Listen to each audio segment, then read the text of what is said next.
Bulletin की शुरुआत महाराष्ट्र की बड़ी खबर से करेंगे। महाराष्ट्र में मुस्लिम रिजर्वेशन का मामला एक मर्तबा फिर गर्मा गया है। महाराष्ट्र की महाविकास आघाड़ी हुकूमत ने ऐलान किया है कि असेंबली का इजलास खत्म होने से कबल ही मुसलमानों को तालीम के शोबे में 5% रिजर्वेशन का मामला हल कर लिया जाएगा। रियासत के वजीर अखिलती उमूर नवाब मलिक के मुताबिक सरकारी नौकरियों में भी मुसलमानों को रिजर्वेशन देने की कानूनी मुश्किलात को दूर कर लिया जाएगा। कि पिछली सरकार ने मुसलमानों को पढ़ाई में और नौकरी में आरक्षण दिया था। हाई कोर्ट में मामला जाने के बाद सरकारी शिक्षण संस्थाओं में 5% आरक्षण जारी रहे ऐसा आदेश हाई कोर्ट ने दिया था, लेकिन दिसंबर महीने में 2014 में वो अध्यादेश लैप्स हो गया। पिछली सरकार ने उसको लेके कोई कार्रवाई नहीं की। सदस्यों की मांग थी और भारतीय जनता पार्टी के सदस्य भी मांग कर रहे थे कि आरक्षण देना चाहिए। हमने ऐलान किया है कि जो शिक्षण संस्था का आरक्षण जिसे हाईकोर्ट ने मान्यता दी है उसे जल्द से जल्द कानून बना के लागू करेंगे, और नौकरी और प्राइवेट शिक्षण संस्थानों का जो सवाल है उसको लेकर कानूनी सलाह मशवरा करके आने वाले दिनों में कानून बनाया जाएगा। इसी अधिवेशन में लेके आएंगे। लोगों की मांग है कि इसी अधिवेशन में लाया जाए। हाईकोर्ट ने जिसको मान्यता दी है, स्कूल के सत्र जून में शुरू होने वाले हैं, कुछ अप्रैल में शुरू होने वाले हैं, तो निश्चित रूप से जल्द कैसे होगा उसके बारे में सरकार कार्रवाई करेगी। सर, ये रिजर्वेशन शिक्षा में होंगे या फिर नौकरी में होंगे, किस तरह का? 2 तरह का हमने घोषणा की है। एक, जिस आरक्षण को लेके हाईकोर्ट ने स्पष्ट कहा है कि सरकारी स्कूलों में, महाविद्यालय में 5% मुसलमानों को आरक्षण देने में कोई भी ऐतराज नहीं है, उसको लेके अगर अलग से निर्णय लेके कानून बनाया जाएगा। और बाकी विषय जो नौकरी का है या प्राइवेट स्कूलों का है उसको लेके अलग कानून बनाने के लिए हम पूरी तरह से कानूनी सलाह मशवरा करेंगे, क्योंकि उसको लेके स्पष्टता नहीं हुई थी। वो निर्णय बाद में होगा। पहले जिसको हाईकोर्ट ने मान्यता दी है वो निर्णय करके हम आगे बढ़ेंगे। उधर बीजेपी ने ठाकरे हुकूमत पर रिजर्वेशन के नाम पर रियासत के मुसलमानों को गुमराह करने का इल्जाम लगाया है। बीजेपी के मुताबिक जो रिजर्वेशन कानूनी तौर पर मुमकिन नहीं वो हुकूमत कैसे दे सकती है। देना चाहते तो जब 15 वर्ष उनकी सरकार थी तो 15 वर्ष उन्होंने क्यों नहीं दिया? विधानसभा 2014 में चुनाव के 2 महीने पहले क्यों दिया? यह हमारा पहला सवाल है। और आज जिस प्रकार से उनके नेता घोषणा करते हैं, वह भली भांति जानते हैं कि धर्म के आधार पर आरक्षण देते समय वो कानूनी पेच में फंस जाता है। यह जानते हुए भी केवल और केवल मुस्लिम भाइयों के वोटों को ध्यान में रखते हुए उन्होंने 2014 में भी मुस्लिम भाइयों को गुमराह किया था, और अब पुनः एक बार ये सरकार मुस्लिम भाइयों को गुमराह करने का प्रयास कर रही है, झूठे ख्वाब दिखा रही है। वहीं बीजेपी को कांग्रेस और एनसीपी ने अक़लियत मुखालिफ करार देते हुए रियासत के मुसलमानों के साथ नाइंसाफी करने का इल्जाम लगाया। अक़लियतों को जो उनका हक और अधिकार है, जो कोर्ट ने भी, न्यायालय ने भी हाँ कही है, वो देना चाहिए। उसमें क्या है? जो लैप्स हुआ था ऑर्डिनेंस, उसे अब ऐसा ऑर्डिनेंस लैप्स करने का काम उस सरकार ने किया था जिनकी मानसिकता जाति विरोधी है, धर्म विरोधी है। ओबीसी की फाइल पिछले 3 साल से एक ही टेबल पे घूम रही है। जो सरकार ओबीसी को न्याय नहीं दे सकी वो मुसलमानों को कहां न्याय देगी? जिसका भरोसा जात पात पे है, जिसका भरोसा धर्मद्वेष पे है, वो यहाँ पे सियासत पे के कुर्सी पे बैठे थे, उम्मीद क्या रखेंगे? अरे वो क्या कहते हैं, उसके ऊपर देश नहीं चलता है ना। देश तो कानून के दायरे में चलता है। बिहार में जैसे घटना हुई, बिहार में जैसे ओबीसी की, देखो, मुझे इतना ही पता है कि ये वो राज्य है जिसने पहली बार पूरे दुनिया में आरक्षण दिया। शाहू महाराज ने पहली बार आरक्षण दिया, उसके बाद अमेरिका ने दिया, जिसको हम आज अफर्मेटिव एक्शन करके पहचानते हैं। हम धार्मिक आधार पे आरक्षण नहीं मांग रहे हैं, और जो आरक्षण मिलने जा रहा है वो भी धार्मिक आधार पर नहीं है। उसमें अमीन पटेल को, नवाब मलिक और जिशान सिद्दीकी को आरक्षण नहीं मिलने वाला है। जो सोशली इकोनॉमिकली बैकवर्ड है उनके लिए आरक्षण मांगा जा रहा है। और उस वक्त सोशली इकोनॉमिकली बैकवर्ड का एक सूची बनाया गया था, 50 जमातों को लिया गया था। ये पूरे मुस्लिम समाज का आरक्षण नहीं है, सोशली इकोनॉमिकली बैकवर्ड है। ये आरक्षण धर्म के आधार पर नहीं है। बांग्लादेशी और पाकिस्तानी दरअंदाजों के सिलसिले में एमएनएस ने जगह जगह पोस्टर लगाए हैं, जिनमें कहा गया है कि बांग्लादेशी और पाकिस्तानी दरअंदाजों का पता लगाने पर इनाम दिया जाएगा। इस मामले पर महाराष्ट्र के मुमलिकती वजीर दाखिला शंभू राज देसाई ने कहा कि एमएनएस के बांग्लादेशियों के खिलाफ मुहिम की वजह से अगर रियासत में हालात खराब हो जाते हैं तो कार्रवाई की जाएगी। उन्होंने ये भी कहा कि दिल्ली की तरह महाराष्ट्र में किसी भी तरह की कोई दिक्कत खड़ी ना हो, इसके लिए इंतजामिया चौकस है और वजारत दाखिला नजर रख रही है। का है कि ऐसा स्टेटमेंट एमएनएस की तरफ से कई माध्यमों में आया हुआ है, लेकिन इस बारे में जो भी प्रचलित नियम है, जो भी कानून है, वो कानून के हिसाब से होम डिपार्टमेंट अपना काम करेगा। लेकिन अगर ऐसे स्टेटमेंट की वजह से कोई लॉ एंड ऑर्डर का सिचुएशन निर्माण होता है या कोई अनुचित प्रकार निर्माण होता है तो हमारा गृह डिपार्टमेंट उसके ऊपर जो नियम में अनुसार जो भी कार्रवाई है वो कार्रवाई करेगी। लॉ एंड ऑर्डर मेंटेन रखने का काम होम डिपार्टमेंट की तरफ से किया जाएगा। वंचित बहुजन अघाड़ी के सरबराह प्रकाश अंबेडकर ने सीए, एनआरसी और एनपीआर को लेकर मुल्क में फसादात होने का खदशा जाहिर किया। उन्होंने मरकजी हुकूमत पर दिल्ली में सीए की मुखालिफत कर रहे एहतजाजियों को निशाना बनाने और फसाद के लिए पसमानदा तबकात को जिम्मेदार करार देने की अफवाह फैलाने का इल्जाम लगाया। प्रकाश अंबेडकर ने 4 मार्च को दिल्ली के जंतर मंतर पर सीए मुखालिफ एहतजाज का ऐलान भी किया है।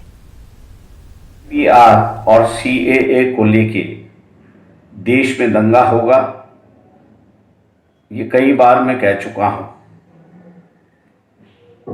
दिल्ली में दंगा हुआ, मुसलमानों की काफ़ी बड़ी पैमाने पर जान माल की नुकसान हुई। मैं वाल्मीकि समाज जो है, जाटव समाज जो है, रायगढ़ समाज जो है और अन्य शेड्यूल कास्ट की जातियां हैं, मैं उनसे विनती करता हूं कि आप आगाह रहिए और इस प्रचार से बचे रहिए।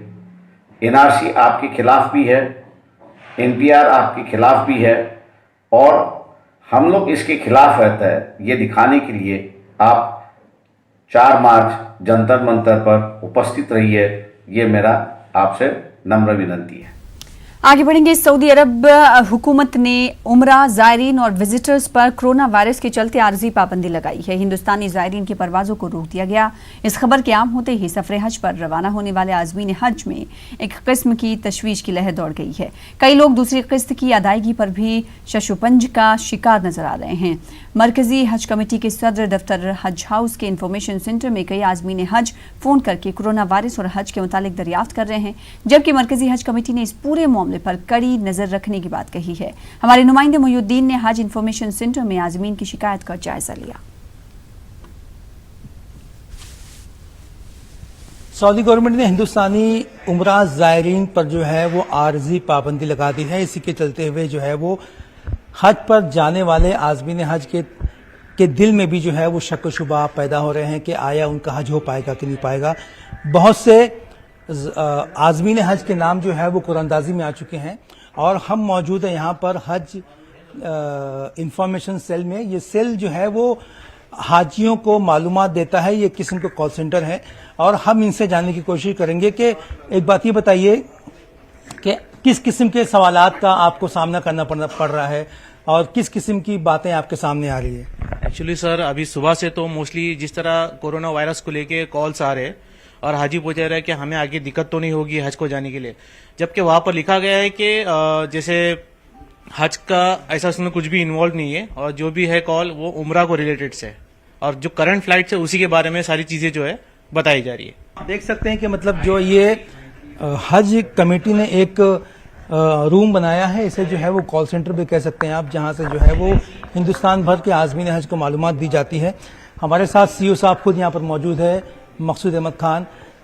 हुकूमत सऊदी अरबिया ने जो है वो आर्जी तौर पर पाबंदी लगाई है उम्रा ज़ायरीन पर, लेकिन देखा गया कि मतलब काफ़ी कॉल्स यहाँ पे आ रहे हैं आपके कॉल सेंटर में, इंफॉर्मेशन सेंटर में, और वो जानने की कोशिश कर रहे हैं कि क्या हज भी अफेक्टेड हो सकता है क्या।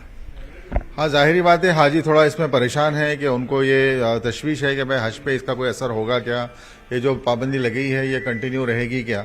तो इसमें मेरी ये हाजियों से दरख्वास्त है कि इसमें कोई अभी शक व शुबा ना करें। और ये जो पाबंदी लगाई है ये आर्जी पाबंदी है, ये टेम्पररी सस्पेंशन ऑफ वीज़ा है। और हम उम्मीद करते हैं कि जैसे हालात बेहतर हो या फिर वहाँ सऊदी में जो मक्का और मदीना में जो इंतजाम उनको करने हैं कि इस वायरस को ना फैले जाए, मेडिकल तौर पर से जो एहतियात लेने हैं वो अगर वो ले लेंगे तो इंशाल्लाह उम्मीद करते हैं कि 15 दिन भी 1 महीने में ये जो पाबंदी है वो ख़त्म हो जाएगी। शहरियत तमीमी एक्ट को लेकर मुल्क भर में जारी एहतजाजी मुजाहरों के दरमियान दिल्ली के फसाद ने सभी को मुफक्किर कर दिया है। मुल्क की बिगड़ती सूरत हाल और दिल्ली में अमन के लिए मुंबरा के शाहीन बाग में एहतजाज पर बैठी खवातीन ने रोज़ा रखा और यहीं शाहीन बाग में ही सहरी और इफ्तार की और इसके बाद इज्तिमाई दुआएं की।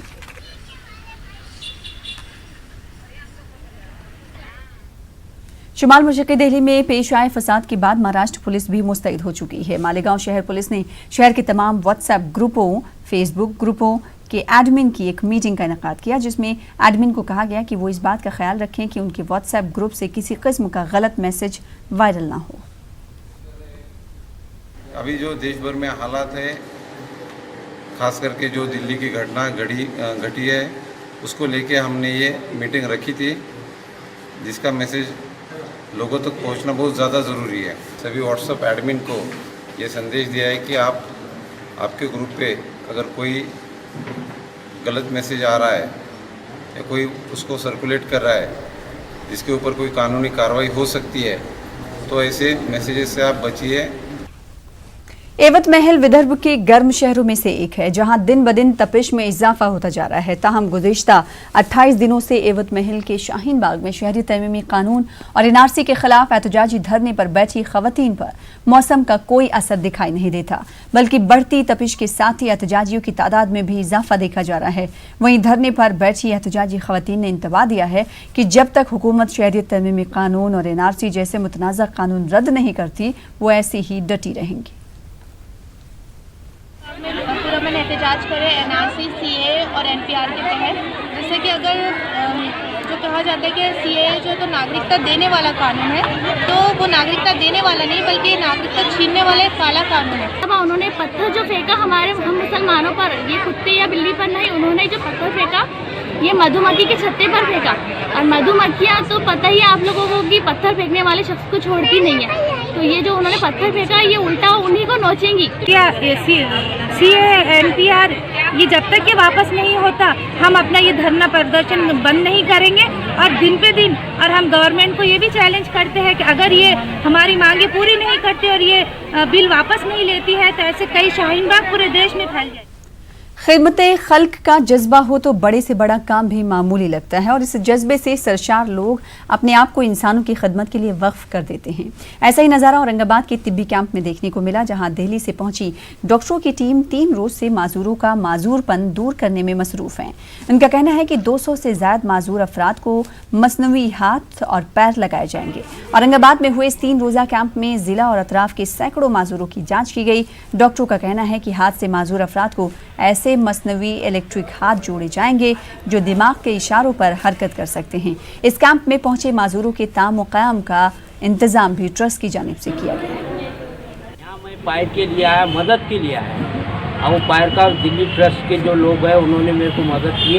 1 महीने के बाद मुझे पैर और जो भी उन्होंने देंगे वो मैं ले चुका हूँ। मेरी मजबूरी है चलने की, वो हमको मदद होगी। शिविर में हम लोगों ने इनकी इवैल्यूएशन की है, मेजरमेंट किया है, कास्टिंग किया है, और ये 3 दिन का शिविर है। अभी तक 185 बेनिफिशियरीज़ आ गए हैं। 185 बेनिफिशियरीज़ में अराउंड 200 कंप्लाइंसेस, 200-225 कंप्लाइंसेस लगे हुए हैं। 3 दिन से ये शिविर चल रहा है, जिसमें एक्सीडेंट से हाथ पैर कटे वाले मैक्सिमम लोग हैं, तो उनका मेजरमेंट लेके इनको अपनी डेली जो सुविधाएं चलना फिरना आसान हो जाए, इसके लिए विदाउट कास्ट क्रेड इसका अपन विचार न करते हुए निःशुल्क ये सब फैसिलिटी उनको देने के लिए हम प्रयास कर रहे हैं। दिल्ली फसाद को लेकर महाराष्ट्र के मुस्लिम अक्सरती शहर मुंबरा में नमाज जुमा के बाद एनसीपी यूथ की जानिब से एहतजाज किया गया, जिसमें कसीर तादाद में नमाजी और शहरी जमा हुए। मुजाहिरीन ने मुतनाज़ा बयान देने वालों की तस्वीर उठा रखी थी और इस तरह के बयान देने वालों पर कार्रवाई का मुतालबा किया। साथ ही मुजाहिरीन ने मरकजी हुकूमत और दिल्ली पुलिस के खिलाफ भी सख्त नारेबाजी की। दिल्ली की हिंसा में 38 बेगुनाहों के ऊपर जो उनकी जाने गई उसका निषेध, और ये जो घटना हुई, जो दंगे हुए, इनका कारण जो है, जो लोगों ने पूरे एक महीने के अंदर पूरे देश से लेके दिल्ली में भड़काऊ भाषण दिया, चाहे वो अनुराग ठाकुर हो, वारिस पठान हो, ये जितने भी ऐसे लोग हैं, जो अमन वर्मा हो, ये सारे लोग हैं, उनके ऊपर FIR दाखिल होना चाहिए। अकोला में जन सत्याग्रह तंजीम की जानिब से दिल्ली फसादात और CAA के खिलाफ जमकर एहतजाज किया गया। इस एहतजाज में तंजीम के कारकुनों ने हुकूमत से मुतालबा किया है कि जल्द से जल्द CAA को वापस लिया जाए, वरना शरपसंद अनासिर मुल्क में कशीदगी पैदा कर हालात खराब कर सकते हैं। एहतजाज के बाद तंजीम की जानिब से जिला कलेक्टर के नाम एक मेमोरेंडम भी पेश किया गया। दिल्ली के अंदर जो हिंसा हुई है वो उसका हम कड़े शब्दों में निंदा करते हैं कि दिल्ली के अंदर जो दंगाइयों ने दंगा किए हैं, मैं आपके माध्यम से ये कहना चाहूँगा कि दंगाइयों का कोई मज़हब नहीं होता। तो गर्म करने की कोशिश की जा रही है, चाहे वो NRC हो, CAA हो या NPR हो, उस कानून को जल्द से जल्द वापस ले, वरना ये दंगाई जो है वो किसी भी शक्ल सूरत में दंगा करने की कोशिशें ज़रूर करेंगे। अक़लियती तलबा को स्कॉलरशिप के हुसूल में काफ़ी मुश्किलात का सामना करना पड़ रहा है। कई तलबा स्कॉलरशिप से महरूम हो रहे हैं। इसकी असल वजह कर्नाटक हुकूमत के स्कॉलरशिप के बजट में काफ़ी कमी बताई जा रही है।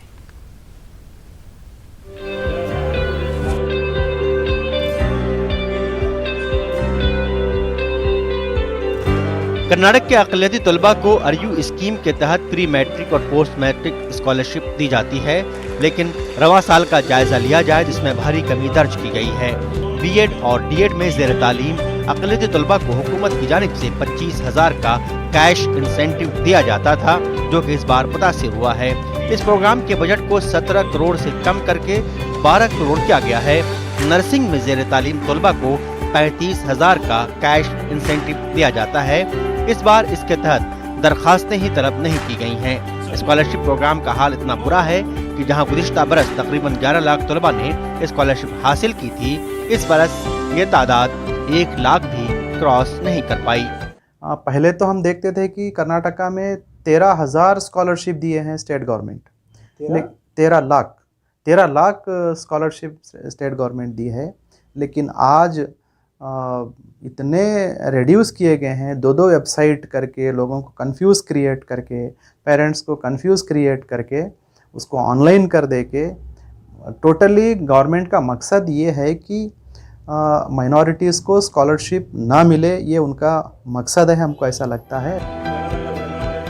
महकमे अक़लियती बहबूद के तहत 314 hostel, 100 Morarji Desai school, 21 pre university residential college और 5 मुस्लिम रेजिडेंशियल स्कूल के बजट में भी 100 करोड़ की कमी की गई है। KMDC के 6 या 8 महीने से लोगों के स्कॉलरशिप्स नहीं आ रहे हैं, और जो SSP का पोर्टल में उसमें जो चेंजेस किए हैं, जो पहले NSP से डायरेक्टली होता था, अभी उसको स्टेट वाइज किया गया है, उसमें भी काफ़ी दिक्कतें स्टूडेंट्स को आ रही हैं।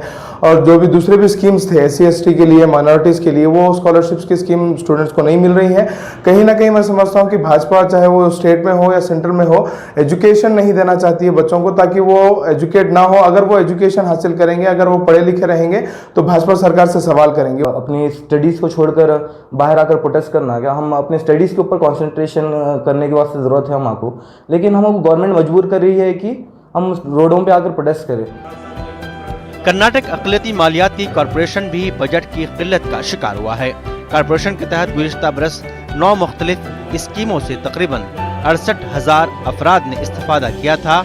इस बार इस्तिफ़ादा कुनिंदगान की तादाद 29,000 भी क्रॉस नहीं कर पाई है। येडियुरप्पा अब 5 मार्च को बजट पेश करने जा रहे हैं। ऐसे में उम्मीद की जा रही है कि इस बार के बजट में अक़लियती तलबा को शायद कुछ राहत मिले। न्यूज़ 18 उर्दू के लिए गुलबर्गा से जवाद मीर की रिपोर्ट।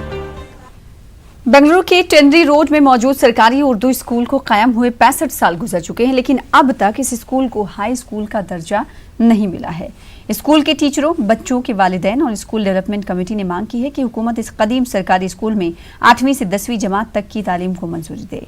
स्कूल कमेटी के अरकान ने कहा कि स्कूल में नई इमारत तामीर हुई है, इंफ्रास्ट्रक्चर बेहतर हुआ है, बच्चों की तादाद भी बढ़ी है, लिहाजा महकमे तालीम फौरी तौर पर यहाँ हाई स्कूल कायम करे। 1956 में मिल्लत के चंद खैरखाहों की कोशिश से ये सरकारी स्कूल कायम हुई थी। 1956 में तामीर हुए। इस स्कूल तामीर करने में मुस्लिम एसोसिएशन का हाथ था। आधी प्रॉपर्टी जो है एच रहीम खान उर्दू स्कूल के वास्ते एसोसिएशन को डोनेशन करा। इस अडॉप्शन का, इस ट्रस्ट का नाम है सैयद अशफाकुल्ला ट्रस्ट के नाम से, एजुकेशनल ट्रस्ट के नाम से किए हैं। तो जब मैं आया 2 साल 3 साल से मैं देख रहा हूँ कि काफ़ी इम्प्रूवमेंट है, एजुकेशन एकेडमिक ईयर में भी कोई इम्प्रूवमेंट है। जो पेरेंट्स हैं, जो वालिदैन भी ये ख्वाहिश करते हैं कि अगर इस स्कूल में 7th स्टैंडर्ड के बाद हाई स्कूल भी अगर यहीं पे हो जाए तो अपने बच्चों के लिए बहुत सहूलत होगी, तालीम के लिए भी, और सफ़र करना भी बहुत आसान हो जाएगा। नहीं तो बहुत दूर दूर तक बसों में वगैरह जाना पड़ता है बच्चों के लिए। पहले से तो यहाँ पे बहुत अच्छा है, क्योंकि तो माशाल्लाह पहले से तो बहुत कई गुना अच्छा है। क्यों तो अब स्कूल क्लासरूम सब अच्छे से बन के हैं, बैठने के लिए बेंच हैं और टॉयलेट्स हैं, ग्राउंड है खेलने के लिए। अगर हाई स्कूल हो जाती तो मुझे बाहर नहीं डालना पड़ता मेरी बच्ची को। खासकर गर्ल्स के वास्ते यहाँ पर अगर अच्छी स्कूल बन जाएंगी या हाई स्कूल बन जाएंगी तो हमारे वास्ते, पेरेंट्स के वास्ते भी अच्छा है और हमारी खासकर लड़कियों की वजह से बहुत अच्छा होएगा। 1 अप्रैल से मुल्क भर के तमाम पेट्रोल पर BS6 फ्यूल दस्तयाब होगा। जी हां, इंडियन ऑयल कॉरपोरेशन के एग्जीक्यूटिव डायरेक्टर DL प्रमोद ने कहा कि ऑयल कंपनियां 1 अप्रैल से BS4 के बजाय BS6 के मेयार वाला फ्यूल सप्लाई करेंगी। इस ईंधन में सल्फर की मकदार काफ़ी कम रहेगी। BS6 फ्यूल के कई फ़ायदे हैं, माहौलियात की हिफाजत होगी और फ़िज़ाई आलूदगी पर काबू पाया जा सकेगा। क्या इस नए ईंधन की सप्लाई के बाद पेट्रोल और डीजल की कीमतों में इजाफा होगा? इस सवाल पर DL प्रमोद ने कहा कि कीमतों में इजाफे के सिलसिले में अभी कोई जानकारी नहीं मिली है। देश जो भी इनिशिएटिव लिया है, तो सबसे बड़ा इनिशिएटिव तो मैंने आपको बताया कि 1 अप्रैल 2020 से पूरा देश में BS4 से हम BS6 फ्यूल पे जा रहे हैं। BS6 फ्यूल मतलब बहुत ही अद्भुत फ्यूल है। उसमें 10 ppm सल्फर ही रहेगा। अभी हम 50 ppm सल्फर की बेच रहे थे। तो BS6 फ्यूल 10 ppm सल्फर, जिससे कि पूरा देश में जो एयर क्वालिटी के लिए जो पोल्यूशन के बारे में बात करते हैं, जब सल्फर कम होता है तो। बेंगलुरु में बच्चों को मस्जिदों से जोड़ने के लिए खुसूसी मुहिम चलाई जा रही है। इस मुहिम के दौरान मस्जिद रसूलुल्लाह में 40 दिनों तक 70 से ज्यादा बच्चों ने फजर की नमाज बाजमात अदा की। इस तरबती प्रोग्राम की तकमील के बाद बच्चों को इनाम के तौर पर साइकिलें दी गईं। नूरी फाउंडेशन ने मस्जिद रसूलुल्लाह में इस तरबती प्रोग्राम का इनेकाद किया। फजर की नमाज की पाबंदी के साथ नमाज का तरीका, वजू, गुस्ल के तरीके, इस तरह कई बुनियादी बातों की तरबियत भी बच्चों को दी गई। फजर के 40 रोज़ नमाज़ पढ़ा हूँ मस्जिद रसूलुल्लाह में। नूरी फाउंडेशन वालों ने गिफ्ट के नाम पे, तोहफे के नाम पे साइकिल गिफ्ट दी है मुझको, इसलिए मैं बहुत खुश हूँ। और मैं इससे बहुत खुश हूँ और मैं ऐसे ही नमाज़ पढ़ लेके जाऊँगा। इंशाल्लाह मैं कोशिश करूँगा कि मैं नमाज़ पढ़ूँ। कुछ तरबियत क्लास में फ़राइज़ नमाज, फ़राइज़ गुस्ल, फ़राइज़ वज़ू और नमाज के तरीक़े, हम्द, सूरह और कुछ बयान भी सिखाते हैं हज़रत। बहुत अच्छे तरीके से 76 बच्चे इसमें हिस्सा लिए। 76 बच्चों को यहाँ पे साइकिलों का अभी इनाम दिया गया। मुझे खुशी है और मुबारकबाद देता हूँ मैं नूरी फाउंडेशन वालों को कि ऐसे प्रोग्राम्स करके मस्जिदें की तरफ लोगों को राग़िब करना, ख़ास करके नौजवान तबके को राग़िब करना, ये हमारा सही एक कदम है। तो हमारे को इस्माइल सेठ मस्जिद में जो प्रोग्राम हुआ साइकिलों का, वो इतना पसंद आया कि वही ये मस्जिद वालों ने रेप्लिकेट किया है और बच्चों को सख्त सर्दी में दिसंबर के महीने में अल्हम्दुलिल्लाह 111 बच्चे शुरू किए और 74 बच्चे ये मरहले पहुँचे। बिकॉज ये बच्चे ही है जो नेक्स्ट हमारे मस्जिद के फ्यूचर है। बच्चों को इश्तियाक दिलाने के लिए ये कर रहे हैं। इनसे क्या है, अभी से ही 5 वक्त नमाज की आदत पड़ जाएगी। जब 40 दिन तक पढ़ेंगे तो और कंटिन्यू पढ़ेंगे। और मैं इन बच्चों को और इनके माँ बाप को मुबारकबाद देता हूँ जो है इन बच्चों के पीछे रहकर जो बहुत मेहनत किए हैं। दिसंबर के महीने में बहुत सर्दी थी, इसके बावजूद भी बच्चे बराबर अटेंड किए। फिलहाल इसी के साथ इस बुलेटिन में इतना ही। मज़ीद खबरों के लिए